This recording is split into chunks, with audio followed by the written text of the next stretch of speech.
Hey, how are you doing? So today's the first time ever that I'm actually doing this actually as a video type of thing. So today's a trade recap of today's Monday, 27th of July 2026. Right? So without further ado, let's get right into it. Okay, so with this, how I'm actually going to do this is I'm gonna take you through because I couldn't like record the thing live as I was taking it. I'm just gonna do a recap like in replay mode of how I went through it. And don't mind these executions right over here. I was just testing out how it works because like this was my first time actually trading this futures account, and I actually had a bit of problems with things like stop losses and then it taking out my orders and market, just a lot of issues. But then everything's okay now. So and everything went perfectly well. So yeah, let me just hide these actually for now. Let me just hide the execution marks. Right, yeah. Okay, so starting off the day, let me just go into replay mode and then okay. Okay, wait, no. Okay, let me.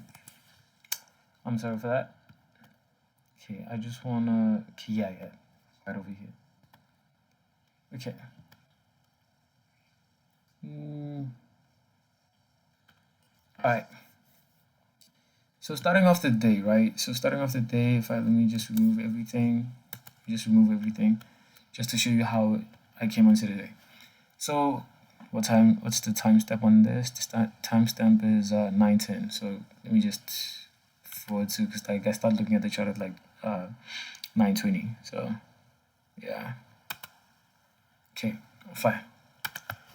So pre-market open, just like analyzing the chart, what I was looking at in terms of buys and everything like that, I just looked at a 4-hour chart and I saw that okay, price currently is super bearish. Overall, it's super bearish.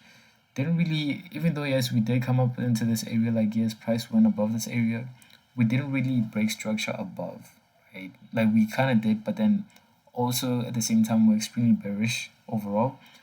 So I was looking for shorts. Actually, like the best way for me to like see shorts, I was like hoping like okay, shall we tap into this 4-hour gap and then we go lower because we had this new week opening gap. And if it's not clear enough here, it's definitely clear enough if you're looking at it from this chart, right?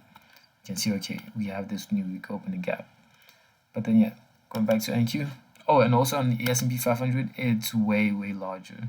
So yeah, we had this new week opening gap, which for me was like, okay, it's a prime target for shorts. So just so you know, every time that we have a new week opening gap, and I'll explain further what a new week opening gap is, like in the next lessons. But then a new week opening gap means like basically like a void between an empty void where price never actually went through, right, from the previous like week's candle, like the week's closing candle. So this is a Friday. Since today's Monday, this candle over here is like Sunday's candle.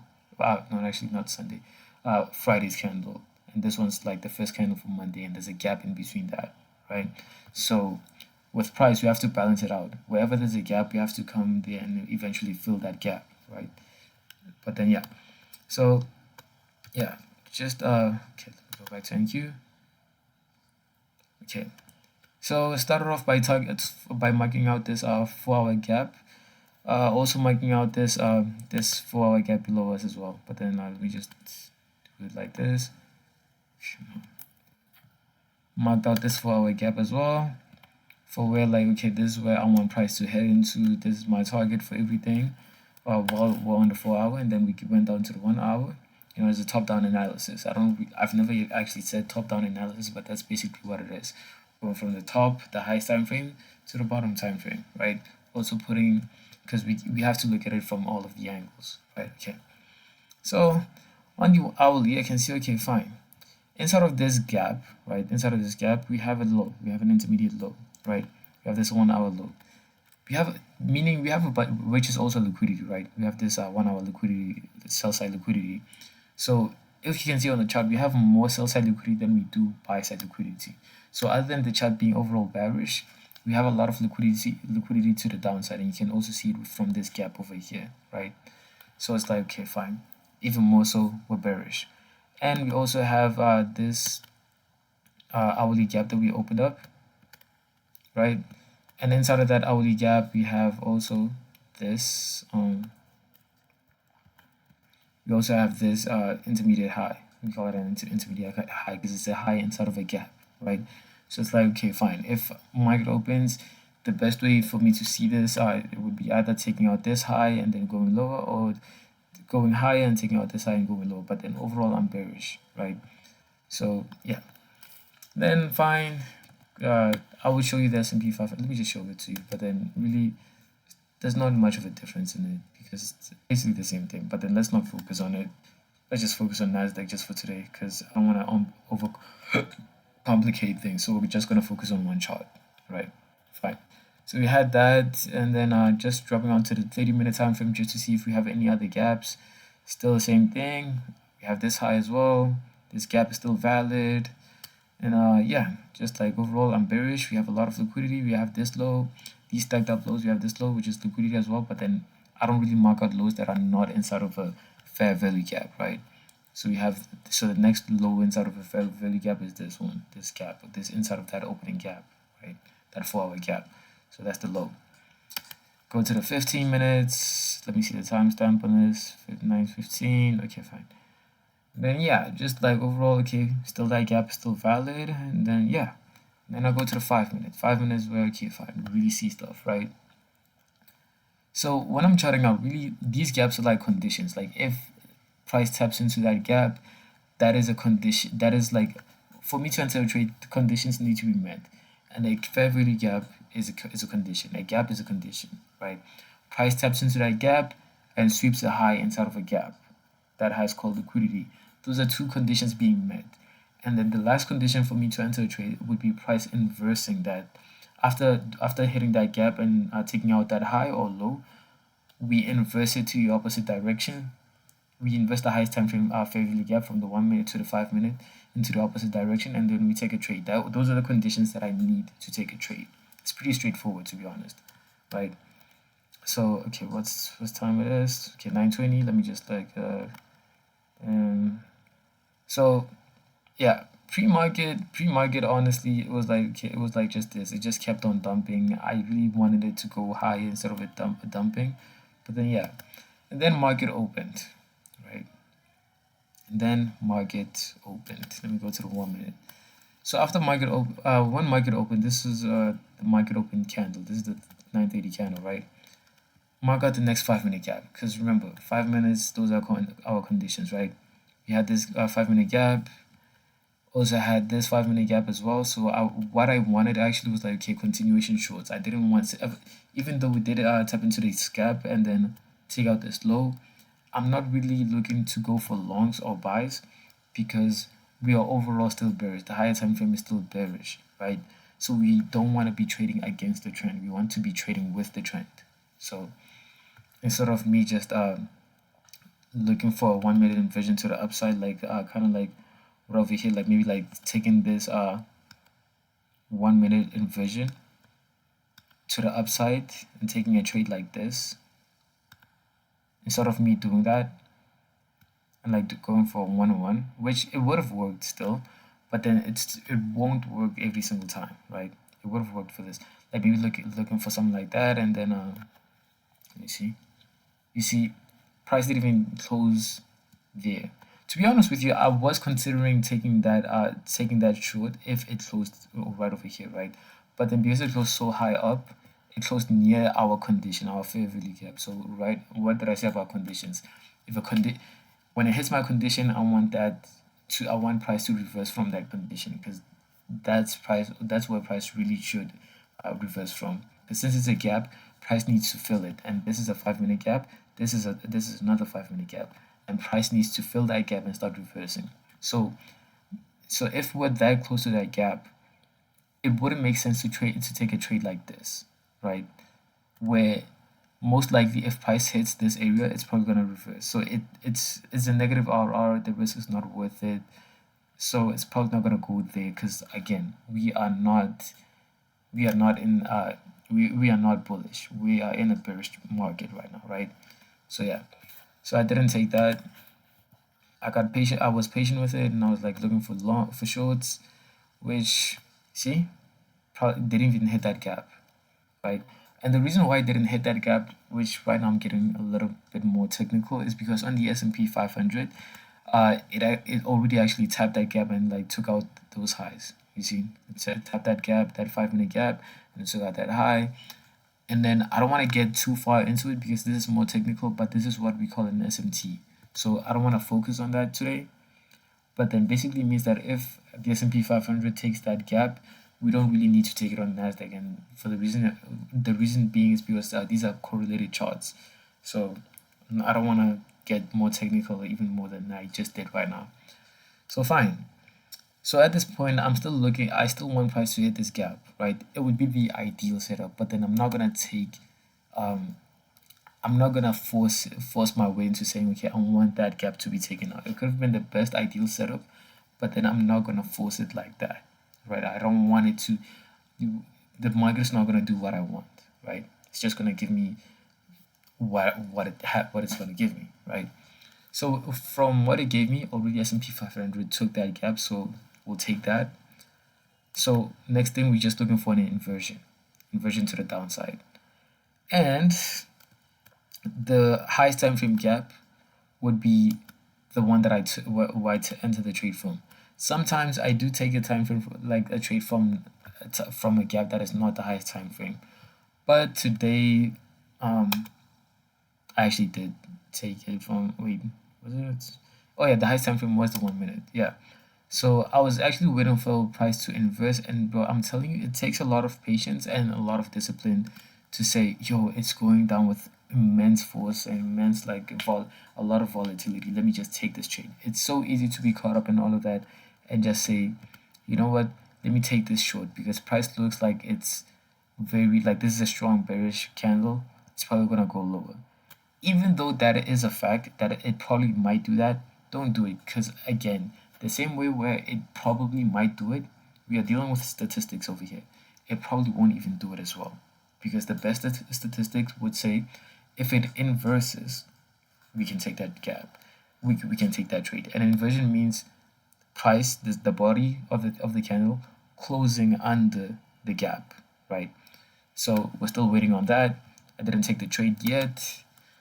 Actually, you see, if I had taken it, still would have been the same thing. Price still wouldn't have gone any lower, right? Up until it did. So unfortunately, this was what I had to take, right? Not unfortunately, this is what the market gave me.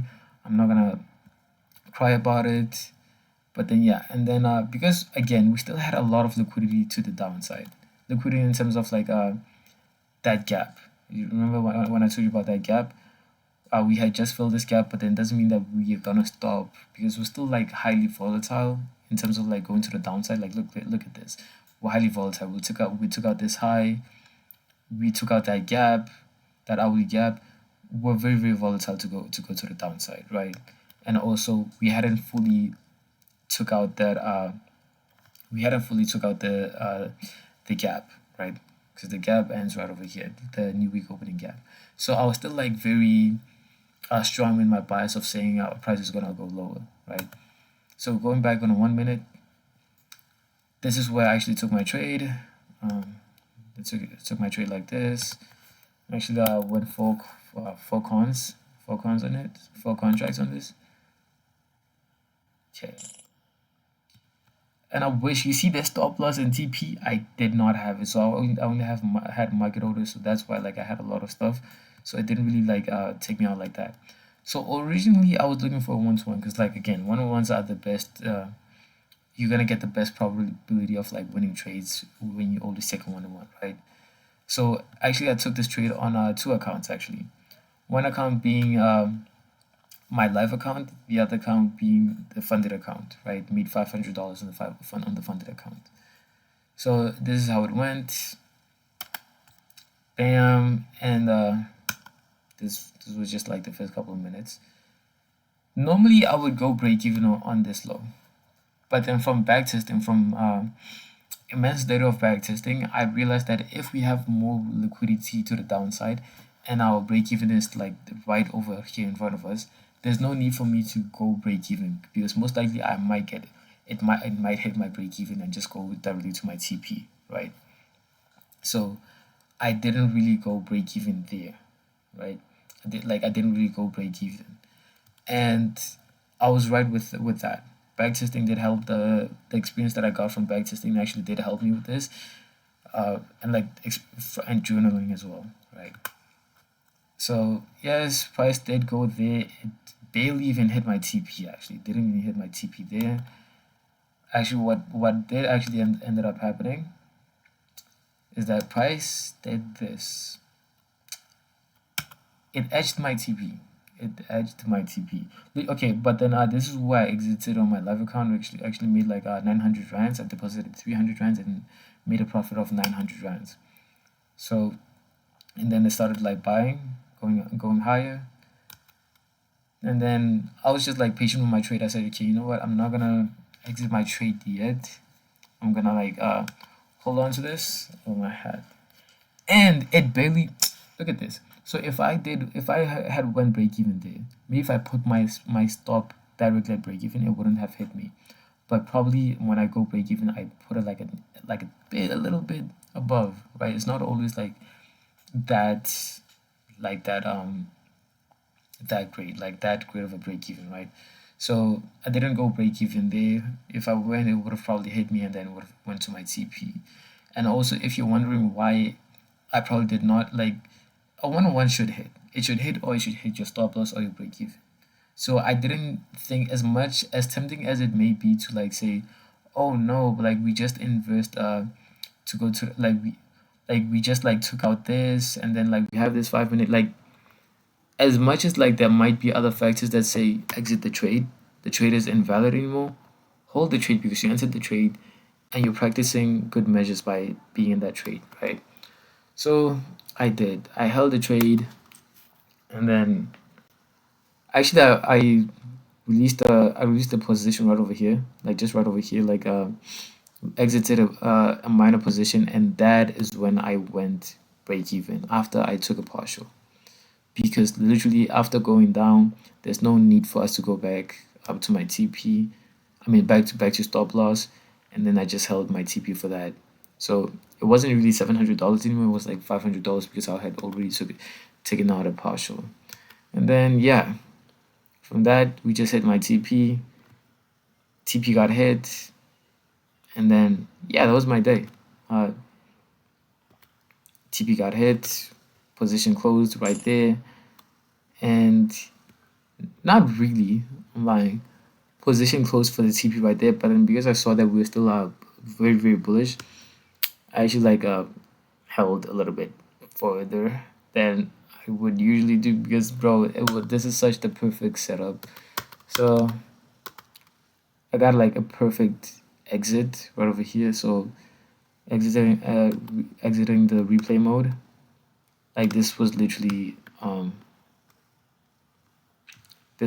my day, right? This was really literally my day. Let me see if I can get those yeah, this is a long video for a recap video actually, so I'm just now realizing that. So yeah, but then yeah, oh yeah, I actually exited today. I didn't even realize, but then yeah, so yeah, that's my day for today. I made a total profit of $522.70, which in rands, how much is that in rands? These are, but this is also a challenge account. So by the way, I didn't actually make this money. So this is a challenge. The only money that I actually made myself today, the liquid money, would be 900 rands profit from the live account. This is a funded account, like it's a challenge account. So I haven't really passed the account as of yet. But then, because I could have made like $1,000 more, but then because of the consistency rule, I have to follow the rules of the prop firms. So unfortunately, I'm gonna have to stay like not making that much profit a day, right? But then also it's a good thing, because literally if you're still making $500 a day, that is still like five. I just made 522. That's 8,700 rands in a day, right? If you keep that up for 5 days consecutively, that is not, you're not gonna get. It's very rare for you to like get a winning 5 winning days in a row, right? Because there's a statistic, right? It's the 70% win rate. So you're probably not gonna win all 5 trades in a row, right? Or out of 10 trades, you're not gonna win 10 trades in a row, probably, right? Statistic has to balance itself out with losses, and that's why when we take a loss, we don't revenge trade or we don't try to change to trade again, because it messes up with our statistic. Oh my day!